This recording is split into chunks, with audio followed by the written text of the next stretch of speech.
Hello and welcome to the channel. In this video, I wanted to cover, inspired by a comment suggestion. Thank you to Yoan DeRay, hopefully I'm saying your name correctly. Wanted some clean tones, some funky clean tones. Now, when I was thinking about how I wanted to do this, I forgot about the second half of your suggestion. So we will do a Fender tone at some point. But what I wanted to cover in this video was kind of like a DI tone. And I think kind of the guy everyone thinks of right now for that modern guy is Cory Wong. So in this video, we're going to rip off Cory Wong, or we're going to attempt to. And so we are going to try to kind of copy some settings from one of his videos that he did with Universal Audio, and I'll link to that video. And we're just going to do the first part, just the DI part. There's just going to be, hopefully, just a compressor and an EQ, and then maybe a little bit of room reverb. So, and we'll see how this goes. So I've got the dry signal. This is what the dry signal sounds like right now on 10. This is my Silver Sky. We're in the 4th position, obviously. This is what it sounds like. Maybe not great, but here it goes.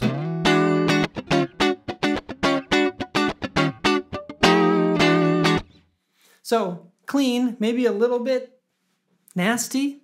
I don't know, there's something weird going on there. But let's start with the compressor. Now, in that video, they used a plugin for an API 2500, which actually has 2 modes, a feed forward and a feed backward. They were, in that video at least, on the new mode, which I assume is the default option. So here we've got studio feed forward compressor, we've got 1 and 2. We'll just stick with 1 for now, but note that that's the difference between feedback and, FB and FF is feedback and feed forward. Now the difference is, what signal are you monitoring to adjust the compression level? Are you monitoring the input signal? That's feed forward. You feed the input signal forward into the compressor part of the effect. Or do you monitor the output of the effect and compress based on that output signal? That's feed backwards. You monitor the output signal and you feed that information back into the signal that you're processing right now. So roughly, what does that mean? They both sound a little bit different. The feedback compressor can have a more aggressive sound because you might let through more transients that could distort later on in the signal path. So anyways, I'm gonna stop blabbing. First thing we're gonna do is drop this mix down to 50%. So without touching anything, that's what this does.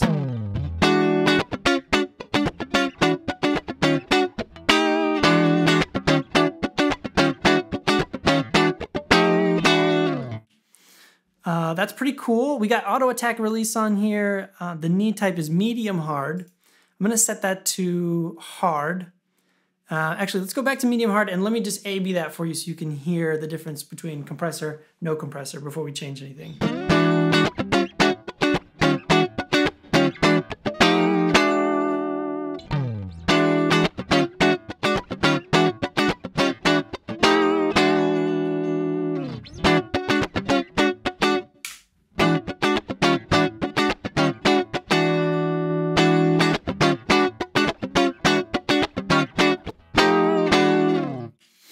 Okay, so hopefully you could hear the difference there. We're just kind of squashing the quieter parts of that signal. We're squashing everything, so we're hearing more of that because we've got the auto makeup on here. If we didn't have the auto makeup on, we would have to manually adjust the level. And we're not gonna do that. We're just gonna let the machine do it for us for now. The next thing I'm gonna do, like I said, I'm gonna set the knee to hard. Now you notice when I change knee, what the heck is knee, right? Compressor, probably one of the more complicated effects to really get your head around, I would say, to know how to tweak the knobs. At least for me, that's been my journey. So look at the diagram here on the right. This is sort of the shape of the compressor, and watch what happens to the angle here when I change this value.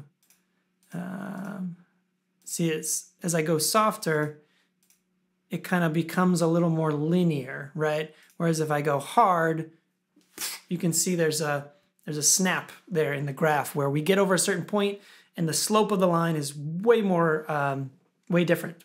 So anyways, let's hear how that sounds.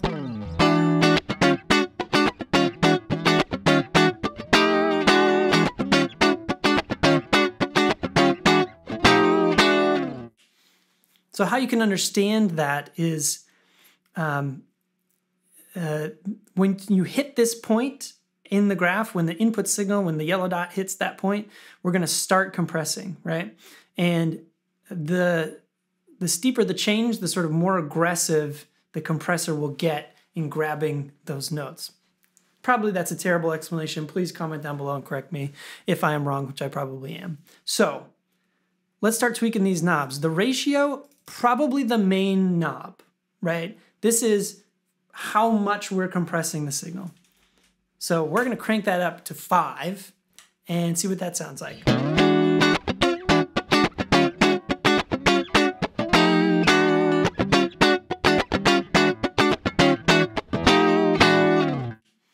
So now way more compressed. Go ahead and let's bring the attack time down as low as we can get it. Hi, Future Brad here. So I forgot to turn off the auto attack release setting when I was adjusting the compressor attack and release times. Later on in the video, I realized this and I get back to it, but I wanted to clarify what's going on. It's actually not clear to me in the manual exactly what these parameters are doing, specifically if the attack and release controls do anything at all when this is on. It's what the manual says is that it varies the attack and release time by the input signal, so that if you have a faster transient, it'll respond faster and vice versa. It doesn't elaborate on that, so it doesn't mean if it's varying the attack around what you set the attack to or not. So, be that as it may, I made a mistake. Sorry. Later on in the video, I do A/B test with the auto attack release off, so you can hear for yourself what difference it makes. And also the release time down as low as we can get it. So that's just going to be tighter, right? The compressor is going to respond more quickly to our transient, so it's going to catch more of our signal and compress more of our signal. And then when we stop playing, when the input signal drops, it's going to drop more quickly. It's not going to sustain. If we wanted to use a compressor as kind of like a sustainer, we might have a slower attack but a longer release, right? It would grab the signal and then hold on to it for longer. The release means it's going to follow our input signal more closely, but it's still going to compress it pretty aggressively. I'll shut up. Let's hear what that sounds like. I apologize. I must have hit my my pickup selector here. So I'll go back through and A/B with the compressor on and off. This is the 4th position here now.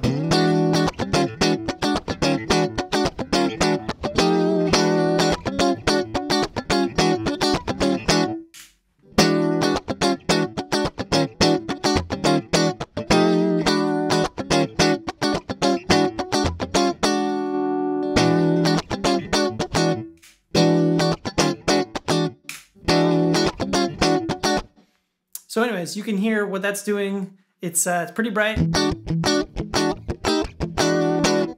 Maybe a little bit brittle on the top end. You might cut a little bit of that kind of sharpness out of it. To me, that sounds pretty good. Maybe I'll bring up the, no, we want to bring that down here. There we go. Let's see what that does.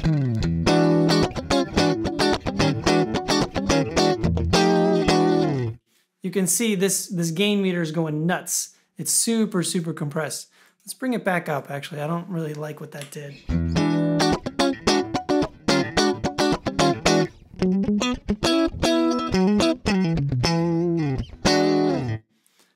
Okay, I think we're good with the compressor.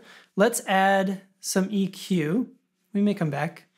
Let's add some EQ, graphic EQ. Do I want the graphic EQ or do I want the parametric EQ? Yeah, let's do that.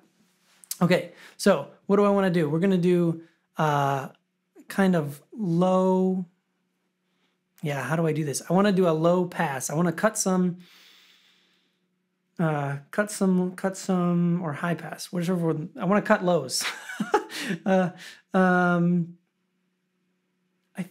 think we can do that with this. Let's go back to the graphic EQ. Let's just keep it simple. Okay, so somewhere between these two, we want to cut. So I'm going to go ahead and start the slope here. -1, we'll say. And then we'll say -3 here. And then we'll say -9, right? Should give us an aggressive cut. So let's hear what that sounds like, and I'll A-B it.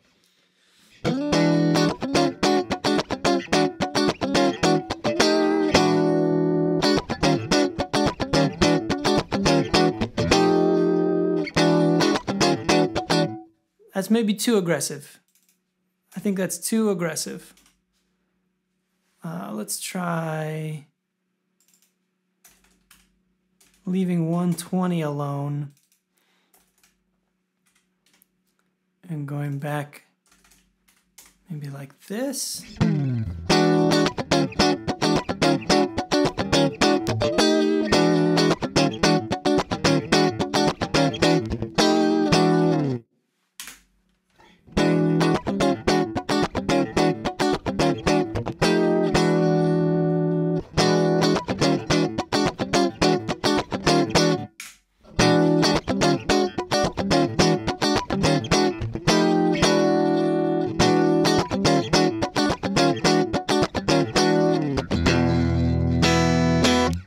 So we're just kind of taming the low end just a little bit so that hopefully we're not getting in the way. The other thing we need to do is we're going to dip 4K 3 dB.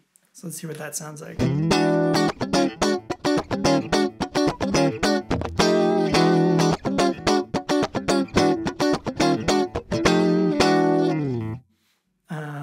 Hard to A-B that. Let me put it back. This is what it was before. Yeah, this is what I'll do. Here we go. Ready? Here's it without the 4K dip.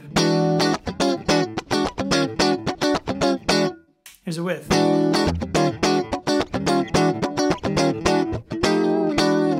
So that just took a little bit of unpleasantness from the signal. I don't think it really degraded the clarity in any way, but it just took a little bit away from that. There's a harshness, there's like a honkiness that happens right there. That's a little unpleasant. And then we're gonna do basically the same thing at 8K and see what that does. So let me go back and I'm learning as we go here. We're doing it live. Okay, -3, and I won't hit return. So let's A-B it. This is without an 8K cut.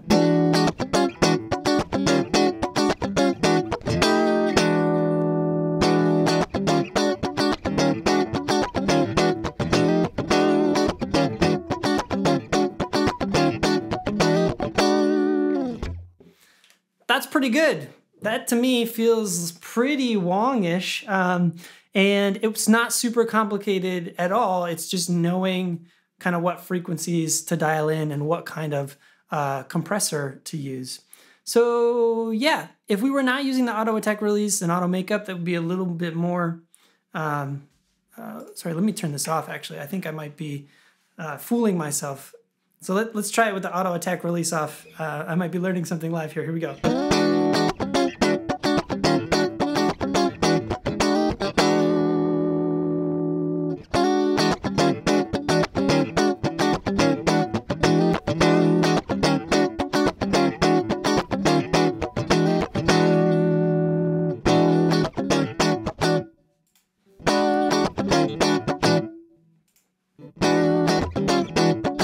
Yeah, okay. So we'll turn auto attack release off. I'll read the manual and update the video. But that's what we want. And I think the only thing left to do is to give us a little bit of, just a little bit of room reverb, just to get a little bit of space.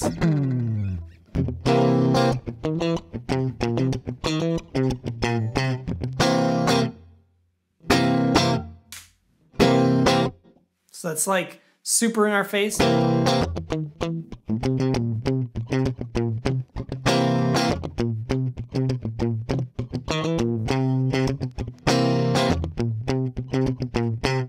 With the reverb.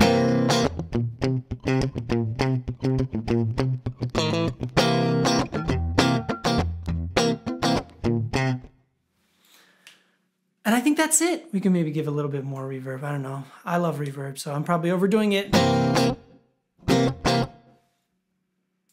Just a little bit less, little bit less. There we go.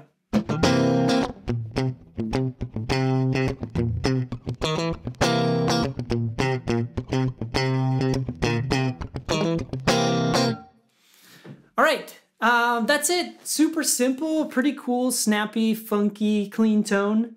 And yeah, there we are. If you have been, thank you so much for watching. And remember, if it sounds good, it is good.